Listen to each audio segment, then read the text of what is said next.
What is up, guys? It's your boy Rick Gakis, and today, bro, like out of nowhere, late in the afternoon, Bungie just dropped a massive new article.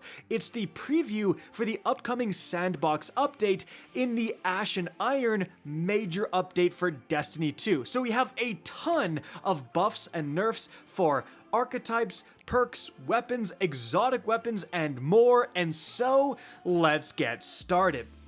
Alright, now as I said, this is a massive multi-thousand word article, so grab a snack, grab a drink, get comfortable. We could be here for a while. There are a lot of changes, but I'm mainly going to be focusing on the more important changes. So starting things off, we have a big section on hip fire reticles.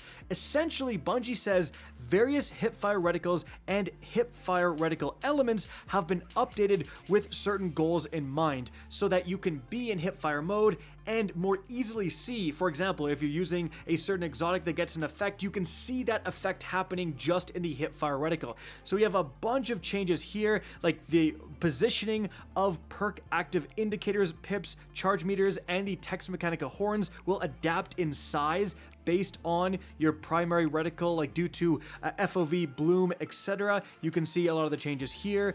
Pips now have more simplistic visuals. They've also done a bunch of like small changes. Delicate Tomb, Jotun, Salvation's Grip use horizontal charge meters, and you can see just a bunch of the effects right here. You can pause to read, but essentially going into Ash and Iron, don't be surprised if the hipfire reticle of your favorite exotic changes. Now moving on from there, we have a section on deterministic recoil. Now that is a set pattern by which a weapon shifts recoil direction when being fired. But Bungie says we're removing it in Ash and Iron. We had a goal when introducing this feature for players to be able to master their individual weapons, but they say, however, weapons can sometimes feel harder to control or need recoil stat that is counterintuitive to our in-game display or visual firing platforms. Hopefully this is a positive change, guys. Moving on from there, for weapon archetypes. First of all, heavy burst sidearms, specifically the Forgiveness, they've reduced the range stat by 15. That's a pretty big decrease. For aggressive submachine guns, they've increased the ADS damage fall-off scalar from 1.4 times to 1.5 times. Spread shot hand cannons, they've increased damage versus combatants by 8%. They've added a 0.1 second delay after firing before you can melee to prevent near simultaneous damage events. They've increased the pellet spread angle by 5%. They've reduced the flinch delta players by 30%. So overall, a lot of nerfs for PvP because these have been taken over in the Crucible. Moving on from there, sniper rifles. They've increased ammo per brick pickup in Crucible from 1 to 2. That's actually a big deal. If everything else is 1 aside from stuff like trace rifles, yeah, that's a big point in snipers' power. Maybe you will see a lot more people sniping in PvP. Moving on from there, lightweight shotguns. They've decreased the pellet spread angle by 6%, so pure buff to lightweights. For crossbows, they say the bolts now have a heavy ammo radar marker visible only to the player who owns them. They've updated the weapon tray icon, obituary, and kill feed to reflect the crossbow's unique silhouette. Then we move on to exotic weapons. So first of all, we have new featured exotic weapons and featured exotic armor within Ash and Iron. So remember, if an exotic is featured, it gets that new gear bonus. So a featured exotic weapon will just straight up do more damage, and featured exotic armor will give you damage resistance. So for the kinetic slot weapons, we have a redacted one, a new one, the Mida Multi-Tool and the Sturm. And they have a bunch of asterisks beside them because they're actually getting some big changes. Then for the energy slot weapons, Trinity Ghoul and Buried Bloodline. And then for the heavy slot weapons, something is redacted.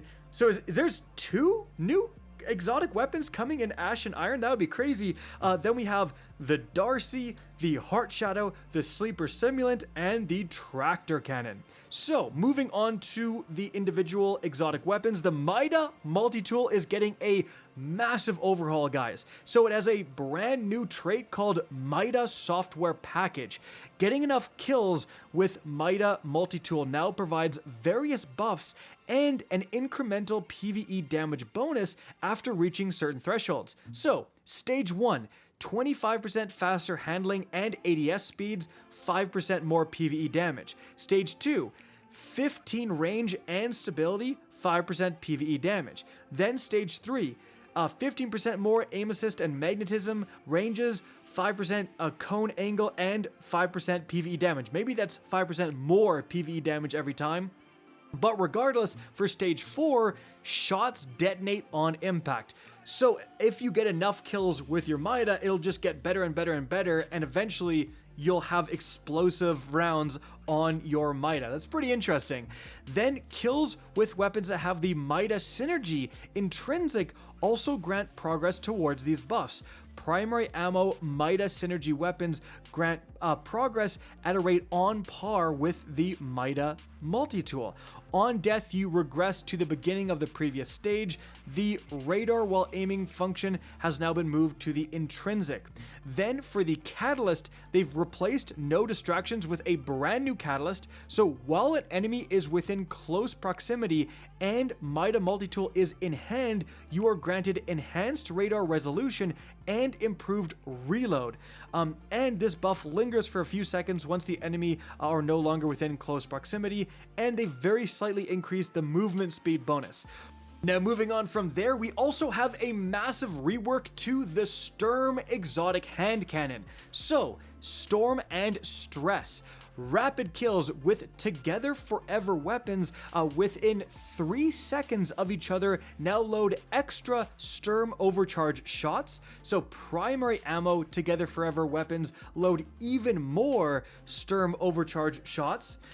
Isn't the only Together Forever weapons primary ammo? That's very interesting. Then you have Sturm overcharges shots bonus damage has been tuned. Previously, it was roughly a 261% damage buff against all combatants and a 78% damage buff against players. The new values are as follows: 260% against bosses, 280% against mini-bosses and champs, 300% against minors and majors, and 75% against players. In providing Sturm more opportunities to load overcharge bullets than ever before, we've reduced the maximum Sturm overcharge to 25. The prior cap was 99, and they say it was never realistic. Then, Accomplice. In addition to existing behavior, final blows with Sturm overcharge shots now also increase the magazine capacity of Together Forever weapons until death, capped at 100% of the base magazine. Now for the Catalyst, in addition to the increased stats, Sturm now has a brand new catalyst. So within the catalyst, kills with Sturm overcharge shots grant charges that provide a 50% ready and stow speed scaler for Sturm and Together Forever weapons. 1 stack is consumed upon readying a Sturm or a Together Forever weapon, and max stacks is 6. Then for miscellaneous, Lucky Pants now buffs the damage of Sturm overcharge shots, but at a lower than normal efficacy, so 110% buff at illegally modded holster times 10. They've increased the Sturm's ammo generation stat from 30 to 80. They fixed an issue where Sturm overcharge shots were not playing VFX. A lens flare is now visible on the opposing player's Sturm in PvP when they have overcharged shots. Guys, they are overhauling both the Mida and the Sturm, the two weapons that have special pairings with other legendaries. I would not be surprised if we are getting new versions of the Mida Multi-Tool, maybe, and the Drang within Ashen Iron. Like, I am really expecting that. Why would they be completely reworking these weapons? That could be very, very cool, because some of those weapons, well, actually both the Multi-Tool and the Drang are actually really, really good weapons.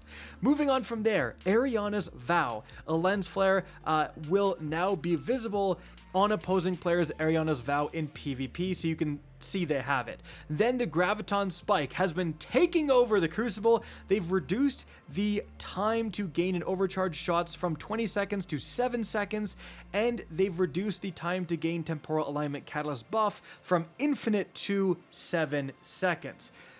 It might need more of a nerf than that, to be honest, but we'll see what happens. Then the Teraba. They've increased zoom to 16, and then they say with Ravenous Beast active in addition to the Peacekeepers, the damage buff was providing an extreme damage outlier, but we want to make sure it stays very strong, so they've reduced the Peacekeepers bonus damage when using the Teraba with Ravenous Beast from 100% to 70%. Then the Hawkmoon, guys. So Lucky Pants now buffs the damage of Paracausal Shot, but at a lower than normal efficacy, so 50%. Still could do some crazy damage. Then the New Land Beyond. They're actually increasing the max number of stacks to 999 just for bragging rights. The damage still caps out at times 100. Moving on from there, the Lord of Wolves. They've decreased Release the Wolves damage versus bosses, only bosses, by 20%. Damn, the Lord of Wolves is still catching nerfs, man. Moving on from there, the Grand Overture. They've reduced the total reserves from 58 to 48, and then for the Catalyst, the Omega Strike micro missiles no longer require direct hits for enemies to explode.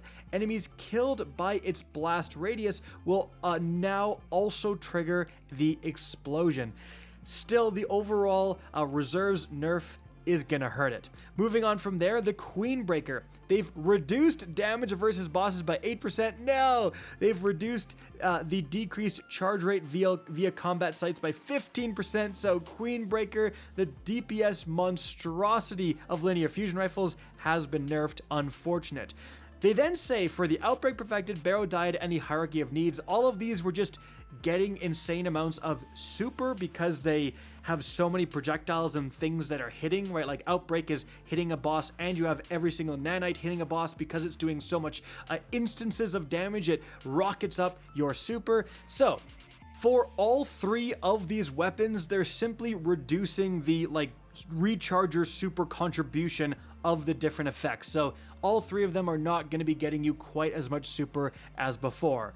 But then we get to the Thunderlord, which was another example of a weapon that did this. They fixed an issue where the Thunderlord Catalyst, where it was refilling more ammo than intended. Bro, come on.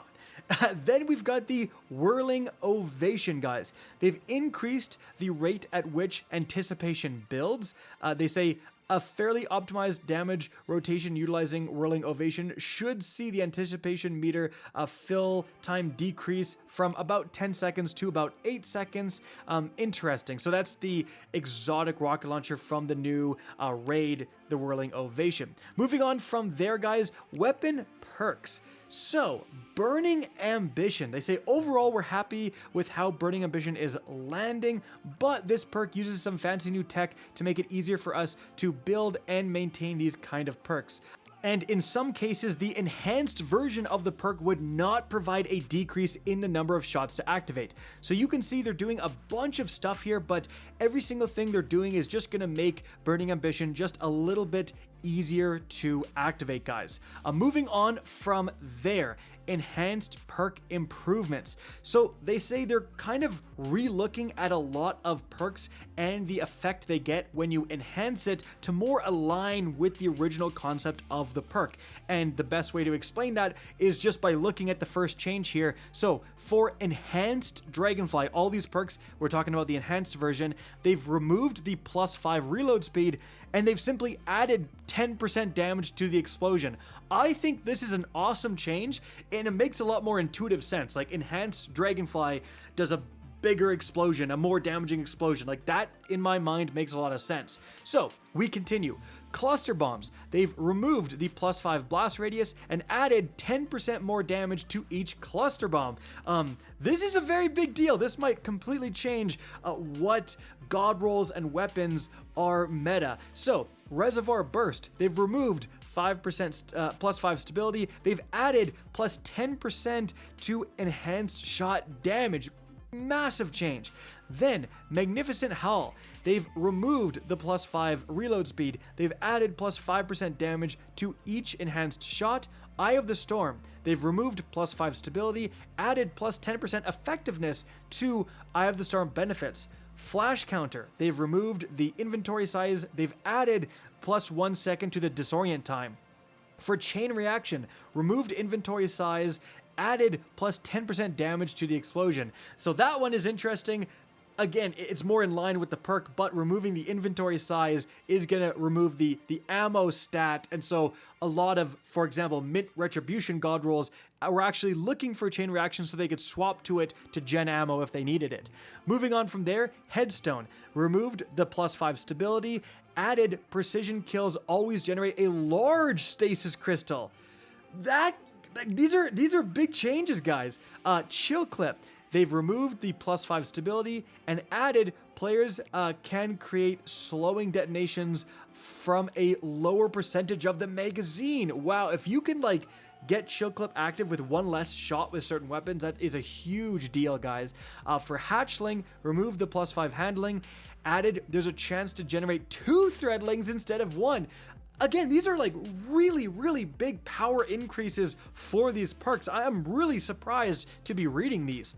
Moving on from there, guys, for weapon mods, Temporal Blast. So, no longer gains progress on splash damage, reduced the blast damage impulse by 66%, guys. You can see these changes are in tandem with an average increase shots to ready, explosion, blah, blah, blah. All right, you can read it there. So, moving on from there, guys, we then get into the exotic armor changes coming in Ash and Iron. So here are the new featured exotic armor pieces for the Hunter, the Young Ahamkara's Spine, and the Frosties. For the Titan, Stronghold and Hazardous Propulsion. And for the Warlock, Chromatic Fire, and you have Controverse Hold. So for the Titan, they say they're overhauling the Strongholds. Now, as a Stronghold Titan build lover, as the guy who posted the video of myself eating a sandwich and clearing like the Legend Lost Sector, whatever it was,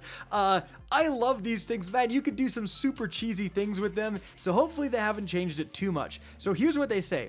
The Perfect Guard HUD buff now appears as a bar and stacks no longer drop off 10 seconds after blocking damage. They persist until they are spent. Blocking larger amounts of incoming fire grants stacks at a slower rate, while blocking lower amounts of incoming fire grants stacks at a faster rate. Landing a direct hit on a light or heavy sword attack consumes 50% of your perfect guard charge, exhausting enemies hit and instantly healing you and nearby allies. Interesting. Landing a sword hit while at max perfect guard stacks now fully refill your sword energy instead of offering infinite guard duration. This enables back-to-back heavy attacks or allows immediate ability to block again. Now that it fully heals you and nearby allies, it no longer grants restoration. Unfortunately, this change could get rid of the like invincible Titan build where you're just constantly blocking. If you are losing stacks and if like the flash counters counts as sword attacks, in this sense you might just break out of your guard, unfortunately.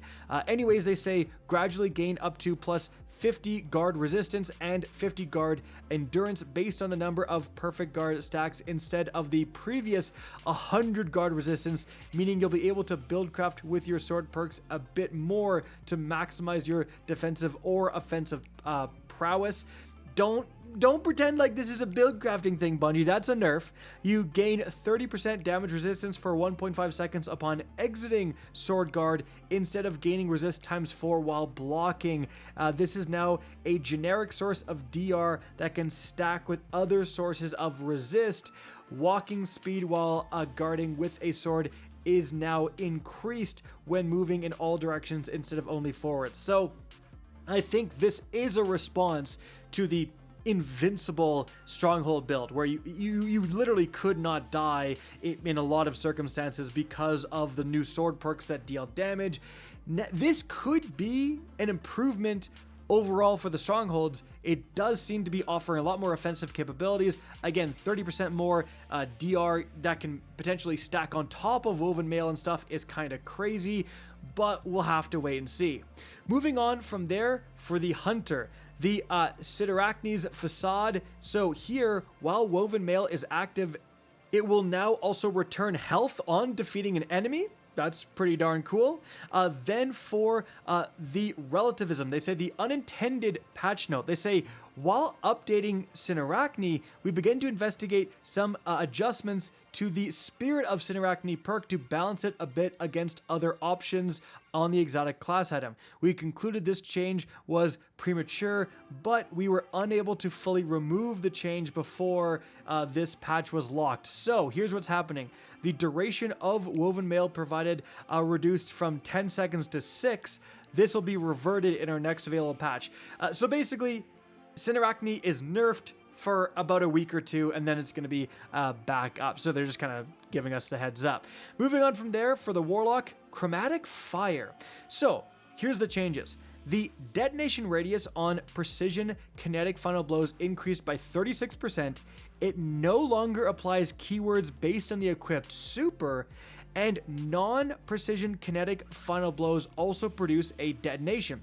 The radius of the detonation is dependent on how many recent elemental final blows the player has achieved. Next up, the Controverse Hold. First of all, charged grenades now apply weaken.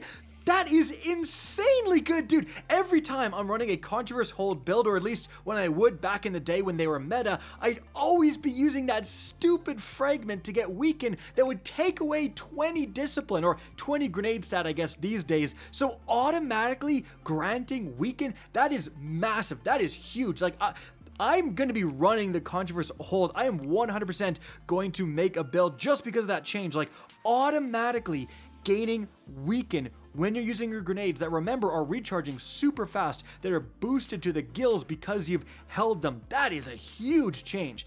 Also, energy returned has been tuned per grenade type. So Vortex grenade gains increase slightly, but can no longer activate twice. Unfortunate. Then, for Axion Bolts, Handheld Supernova, and Scatter Grenade, all those gains received moderate increases. So, definitely the Vortex, like, that's a nerf to Vortex Grenade. Will it still be an overall buff because of weaken? Honestly, maybe. Like, that is a massive change, not having to use that fragment that, again, it's taking away so many of your stats. It's going to be way easier to get to 200 grenade now while still doing that weaken effect. Moving on from there, guys. Lastly, we have some abilities tuning for Ashen Iron. So, for Gambler's Dodge, they say they've rescaled the amount of melee energy generated by Gambler's Dodge from 100% at 70 stat points to 100% at 100 stat points. So, bit of a nerf. Dodging near an enemy now doubles this amount. All right, never mind about the nerf. Overall, like, that second change is actually kind of a big deal. If you play how, you know, you were playing before Edge of Fate, you're gonna get a pretty massive chunk of melee back. They say they've reduced the amount of melee energy generated in PvP, however. So, moving on from there, lightweight throwing knives. They've reduced damage versus players by 16%, guys.